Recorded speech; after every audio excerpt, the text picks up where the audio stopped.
The Biden administration is getting worried because so many Americans are, well, frustrated to say the least about the price of everything from food to housing being so expensive these days. They say that people on social media are exaggerating the economic problems and they're trying to figure out how they can stop it as an election strategy. This Washington Post article highlights a viral TikTok video that was recorded in Idaho, of all places, not in New York City, not in San Francisco, not in an airport somewhere, but just some random McDonald's in Idaho, where someone paid $16 for a meal for one person that consisted of just a burger, fries, and a soda. The video went from TikTok to Reddit to people making memes about it, and these stories soon reached the White House Office of Digital Strategy, the Washington Post reports, which tracked the meme as one of many exaggerated examples of the nation's economic woes,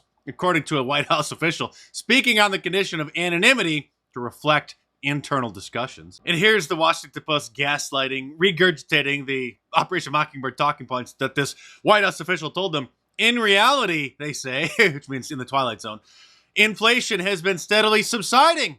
And last week, the government reported price hikes had eased yet again in October. So the prices aren't going down, they're just going up slower. So get it? The price hikes have eased. Former President Donald Trump has made ridiculing Biden's economic performance one of his main campaign messages, raising the stakes for the White House even more. The administration continues to be torn over how to respond to the current negative polling. Well, I can tell you how they're going to respond to it, with more algorithm manipulation on the big tech social media platforms and more censorship under the guise of fact checks.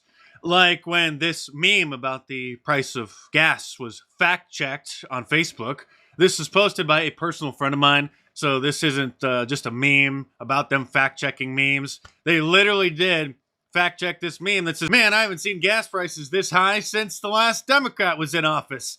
And then they blurted out with their false information notice and then linked to one of their third-party independent fact checkers, which claimed that gas prices weren't high because of anything that Biden was doing, like shutting down offshore drilling. It was just because of generic supply issues. Things are so bad that rapper Cardi B has become a voice of reason in the Biden administration, doing multiple live streams talking about the dangers of inflation and the high cost of housing. How are people surviving, she's wondering.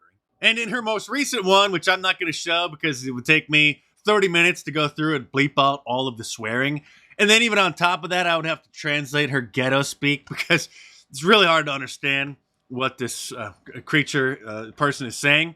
But she went off about the high prices of everything and New York City cutting funding for the sanitation workers and the police, and about how America is now helping fund 2 different wars halfway around the world while our country is broke. Cardi B declines to endorse Biden, pointing to spending on wars. Back in 2020, not only did she proudly endorse old Joe, but she landed an exclusive interview with him because, as you may recall, old Joe was just hiding out in his basement during COVID and didn't talk to anybody. He didn't go out on the campaign trail, but he made time to do a Skype interview with Cardi B, which had to be chopped up into a million different pieces and cut down to only 16 minutes because I'm sure that probably 80% of it didn't make any sense whatsoever. But this was a big moment for her, and now she has completely washed her hands of old Joe. But getting Elon Musk to go along with manipulating the algorithm to help the Biden administration or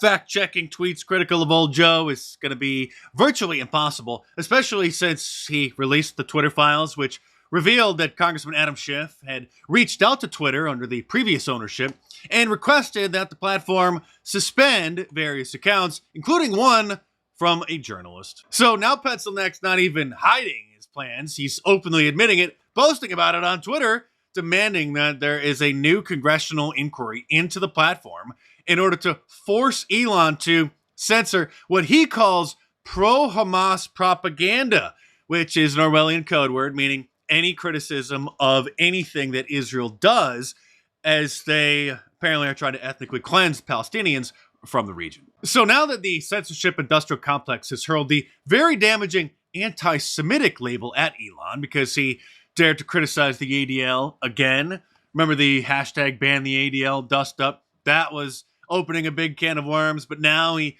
criticized the ADL again for them spreading anti-whiteism, so then they now have labeled him an anti-Semite. And now for the sin of Elon allowing video and photos of the horrifying devastation on Gaza and the thousands of innocent civilians, women and children who have been killed by Israel's response over the last month and a half.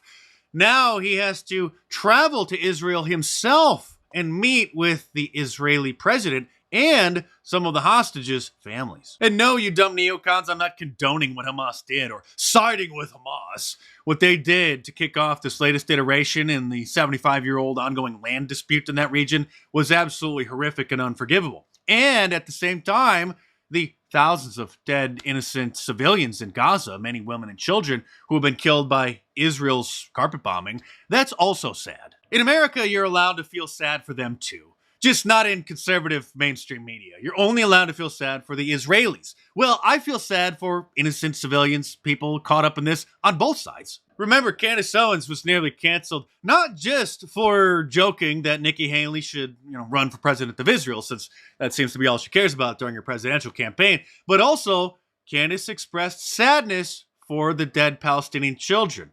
That's not allowed. Because according to Ben Shapiro, they're not real people and their lives don't matter. And after Ben told Candace that she should quit the Daily Wire, a lot of people were wondering if she was going to get fired. And then the CEO, Jeremy Boring, issued a statement, surprisingly saying no. And that whole situation revealed just how much control the neocons have over the conservative media ecosystem and how dangerous it is for somebody in that inner circle to dare step out of line. What Candace said wasn't even remotely controversial, but there was an entire chorus calling for her to be fired. And the fact that the Daily Wire CEO had to step up and make a statement about not firing her speaks volumes about the narrative that the neocons are dedicated to pushing. And then there's crazy cat man Keith Olbermann, former MSNBC host turned TikTok star, who is literally demanding that the United States government shut down Twitter. Of course, violating everybody's First Amendment rights, but the communists don't care about that. It is time for the government of the United States to ban X, the social media site still largely known as Twitter. With his doubling and tripling down on anti-Semitism and white supremacy, and with the likely Republican nominee for president echoing the hate speech of the Nazis and Hitler, Elon Musk is standing over a tinderbox of racial and religious hatred and intolerance, and the targeting of the, quote, other, unquote, that has never been fuller and never been drier in the history of this country. Remember, Kamala Harris sent a letter to Twitter demanding that President Trump be banned from the platform during the 2020 presidential election cycle. And so now the Democrats, the Marxists, are just openly demanding that the entire platform be shut down. And if you think they're upset now, wait until President Trump returns to Twitter on a regular basis, which I'm pretty sure that he will as the 2024 election approaches. And in case you haven't heard, my classic Trump Claw sweatshirt is back in stock in my online store at markdice.com. And you can save 20% off of anything there today for Cyber Monday by using the promo code TrumpClaws at the checkout. So head on over to markdice.com or click the link in the description below. Order your Wanted for President shirt, your Trump Claws sweatshirt, or any of my awesome designs. Enter the promo code TrumpClaws at the checkout to save 25% off today. And check them out.